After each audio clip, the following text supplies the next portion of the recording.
Pride and Prejudice. By Jane Austen. Chapter 48. The whole party were in hopes of a letter from Mr. Bennet the next morning, but the post came in without bringing a single line from him. His family knew him to be, on all common occasions, a most negligent and dilatory correspondent, but at such a time they had hoped for exertion. They were forced to conclude that he had no pleasing intelligence to send, but even of that they would have been glad to be certain. Mr. Gardiner had waited only for the letters before he set off. When he was gone, they were certain at least of receiving constant information of what was going on, and their uncle promised, at parting, to prevail on Mr. Bennet to return to Longbourn, as soon as he could, to the great consolation of his sister, who considered it as the only security for her husband's not being killed in a duel. Mrs. Gardiner and the children were to remain in Hertfordshire a few days longer, as the former thought her presence might be serviceable to her nieces. She shared in their attendance on Mrs. Bennet, and was a great comfort to them in their hours of freedom. Their other aunt also visited them frequently, and always, as she said, with the design of cheering and heartening them up, though, as she never came without reporting some fresh instance of Wickham's extravagance or irregularity, she seldom went away without leaving them more dispirited than she found them. All Meryton seemed striving to blacken the man who, but 3 months before, had been almost an angel of light. He was declared to be in debt to every tradesman in the place, and his intrigues, all honored with the title of seduction, had been extended into every tradesman's family. Everybody declared that he was the wickedest young man in the world, and everybody began to find out that they had always distrusted the appearance of his goodness. Elizabeth, though she did not credit above half of what was said, believed enough to make her former assurance of her sister's ruin more certain, and even Jane, who believed still less of it, became almost hopeless, more especially as the time was now come when, if they had gone to Scotland, which she had never before entirely despaired of, they must in all probability have gained some news of them. Mr. Gardiner left Longbourn on Sunday. On Tuesday his wife received a letter from him.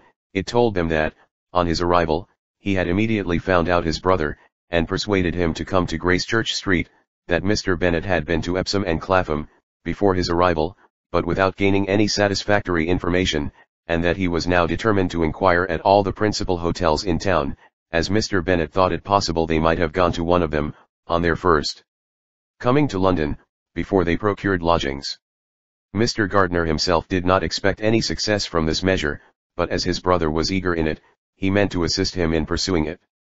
He added that Mr. Bennet seemed wholly disinclined at present to leave London and promised to write again very soon. There was also a postscript to this effect.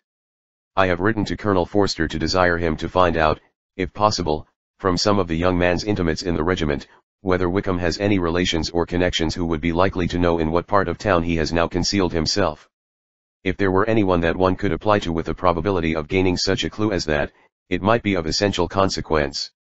At present we have nothing to guide us. Colonel Forster will, I dare say, do everything in his power to satisfy us on this head.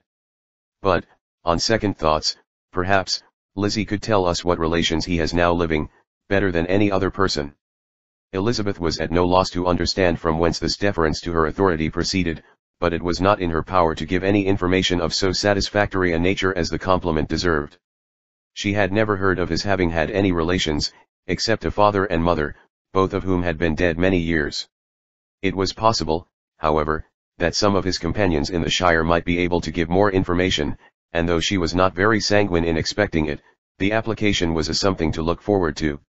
Every day at Longbourn was now a day of anxiety, but the most anxious part of each was when the post was expected.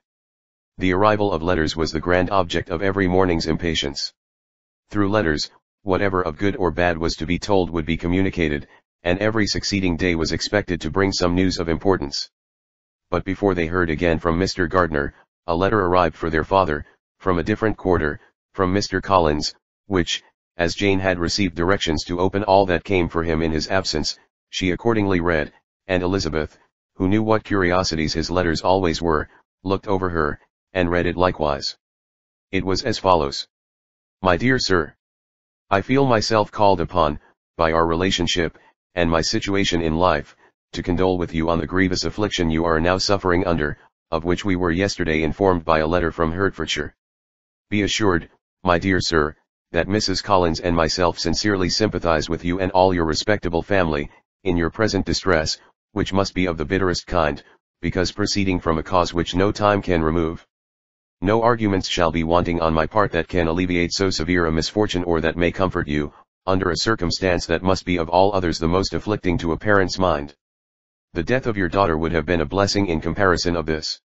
And it is the more to be lamented, because there is reason to suppose, as my dear Charlotte informs me, that this licentiousness of behavior in your daughter has proceeded from a faulty degree of indulgence, though, at the same time, for the consolation of yourself and Mrs. Bennet, I am inclined to think that her own disposition must be naturally bad, or she could not be guilty of such an enormity, at so early an age. Howsoever that may be, you are grievously to be pitied, in which opinion I am not only joined by Mrs. Collins, but likewise by Lady Catherine and her daughter, to whom I have related the affair. They agree with me in apprehending that this false step in one daughter will be injurious to the fortunes of all the others, for who, as Lady Catherine herself condescendingly says, will connect themselves with such a family. And this consideration leads me moreover to reflect, with augmented satisfaction, on a certain event of last November, for had it been otherwise, I must have been involved in all your sorrow and disgrace. Let me then advise you, dear sir, to console yourself as much as possible, to throw off your unworthy child from your affection forever, and leave her to reap the fruits of her own heinous offense. I am, dear sir, etc., etc. Mr. Gardiner did not write again till he had received an answer from Colonel Forster, and then he had nothing of a pleasant nature to send. It was not known that Wickham had a single relationship with whom he kept up any connection, and it was certain that he had no near one living. His former acquaintances had been numerous, but since he had been in the militia, it did not appear that he was on terms of particular friendship with any of them. There was no one, therefore, who could be pointed out as likely to give any news of him.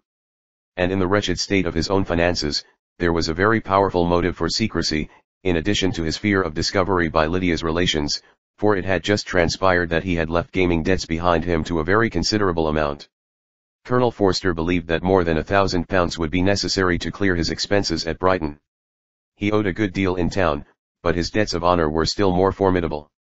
Mr. Gardiner did not attempt to conceal these particulars from the Longbourn family. Jane heard them with horror. "A gamester!" she cried. "This is wholly unexpected. I had not an idea of it." Mr. Gardiner added in his letter, that they might expect to see their father at home on the following day, which was Saturday. Rendered spiritless by the ill success of all their endeavors, he had yielded to his brother-in-law's entreaty that he would return to his family, and leave it to him to do whatever occasion might suggest to be advisable for continuing their pursuit. When Mrs. Bennet was told of this, she did not express so much satisfaction as her children expected, considering what her anxiety for his life had been before. "What, is he coming home, and without poor Lydia?" she cried. "Sure he will not leave London before he has found them. Who is to fight Wickham, and make him marry her, if he comes away?" As Mrs. Gardiner began to wish to be at home, it was settled that she and the children should go to London, at the same time that Mr. Bennet came from it. The coach, therefore, took them the first stage of their journey, and brought its master back to Longbourn. Mrs. Gardiner went away in all the perplexity about Elizabeth and her Derbyshire friend that had attended her from that part of the world. His name had never been voluntarily mentioned before them by her niece, and the kind of half-expectation which Mrs. Gardiner had formed, of their being followed by a letter from him, had ended in nothing.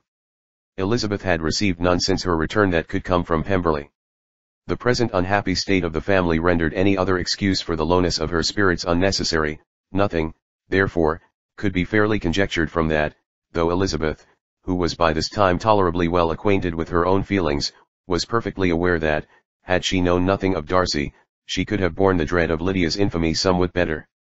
It would have spared her, she thought, one sleepless night out of two.